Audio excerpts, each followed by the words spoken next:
Hi everyone, welcome back. It's Mawake, Swedish whiskey girl, and today we're here with, I think, probably my favourite Glenallachie. It's the Glenallachie 10, and this is the batch 2.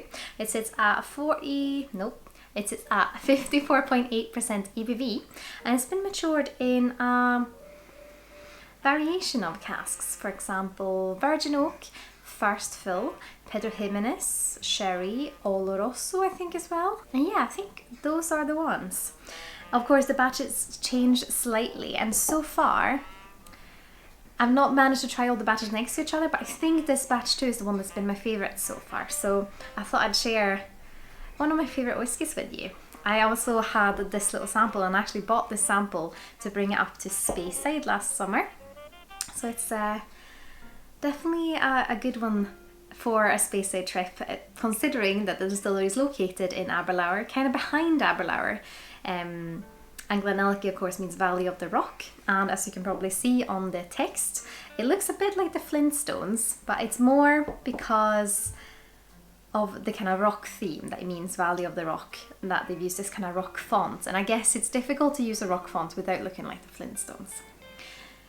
They are known for having quite a fruity spirit and a really long fermentation time. And yeah, they're doing lots of interesting single casks, so different cask finishings and cask influences. So it's going to be really interesting to see what else they're doing and hopefully review a few more in the future. If you have a favourite Glenallachie, please let me know which one's your favourite in the comments below and which one you would like to see me review next. And while you're at it, don't forget to like this video and subscribe if you haven't already. That would mean so much to me. But let's start by having a look on the nose. It's just such a wonderfully juicy and kind of vibrant nose.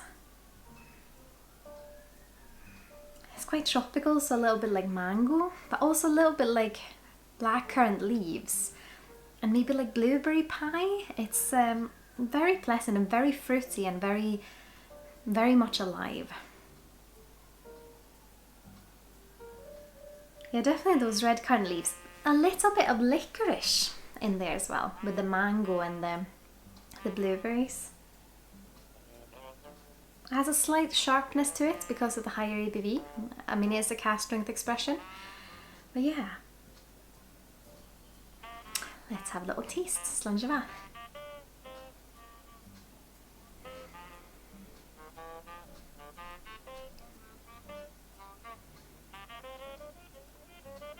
It's like green mango on the palate, very juicy, and like a good balance of the fruitiness, because the fruitiness isn't super fresh, but it's interesting. It's like spiced fruits almost. And there's like a little bit of honey and a little bit of toffee and a little bit of kind of everything.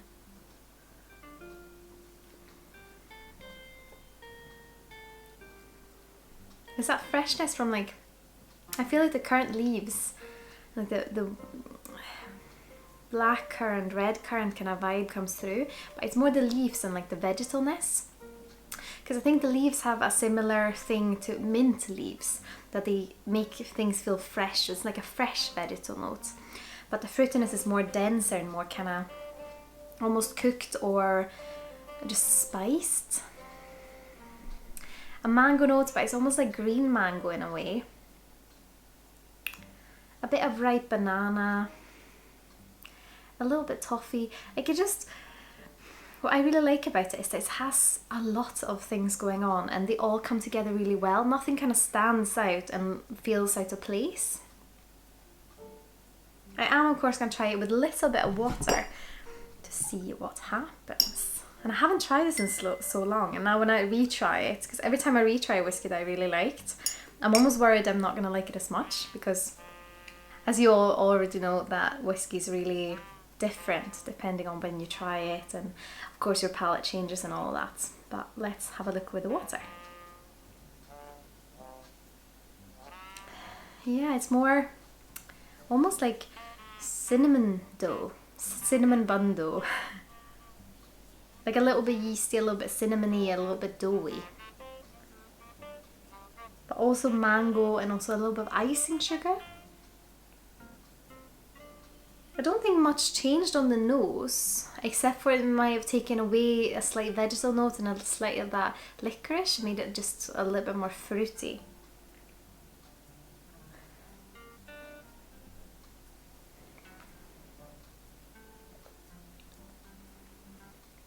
Made it a little bit more oaky on the palate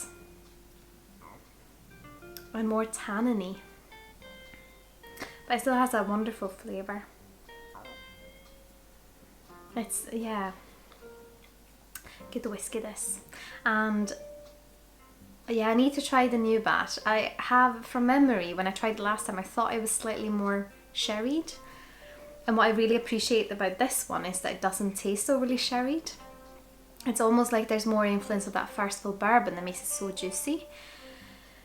But it's probably with the phase I'm in at the moment where I really love a good bourbon cask matured whiskey, which is why this intrigued me more. But yeah, they, like I said at the start, they do a lot of different things, and their single casks are filthy, some of them. I mean, I had the pleasure of reviewing one of my friend's whiskies, Kev's whiskies, which was the Glenallachie, and that was just, I mean, they're just so packed of flavour.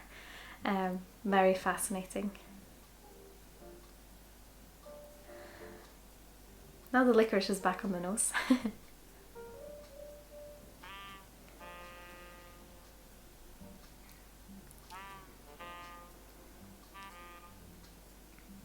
Almost a little bit more of a vegetal bitterness coming out now with the water. So I almost think I preferred it without the water. I just because it's just lovely. I like this whiskey. It's definitely one of my favourites. And Glenallachie is of course one of the distillers I've been lucky enough to visit. It's a really nice tour. It was only me and Cody on that tour that day, and they weren't in production, so we got to see the inside of a still, which is always quite fascinating. It just makes you realise how much of a big kettle they are. And I think I said exactly that same sentence in my previous video when I reviewed another Glenallachie. So yeah, I just love that kind of thing, that people can make it so complicated how the stills work. And of course they are quite complex and quite complicated, and there's lots of things going on, but if you're explaining it to someone who doesn't know whiskey that well, it's basically a big kettle, and the steams that come off is what you gather, and that's your alcohol. So yeah, I like that analogy, and I'm just gonna keep saying it. I have to really save it because it's almost out, and I know keeping this much left in a sample bottle is not the best idea, because of course as much air that gets into it and then kind of takes away some of the flavours. So maybe I should just drink it and then move on, see what other lovely whiskies I can find in the future. But I would of course love to hear your thoughts. Have you tried the Glenallachie 10? Have you managed to compare the batches perhaps? If so, please let me know and say which one's your favourite. And if you like what I'm doing here on YouTube and my other social channels, I'd be absolutely over the moon if you consider using my affiliate links the next time you're shopping with either Master Malt, the Whisky Exchange, or the Scotch Malt Whisky Society. All that information is of course in the description here below, as well as links to my Teespring shop, my website, my Instagram, and my Patreon. And as always, a massive thank you to my wonderful supporters on Patreon. I'm so grateful you want to continue to support me on my whiskey journey. But I hope you've all had an absolutely wonderful day. Sláinte Skål.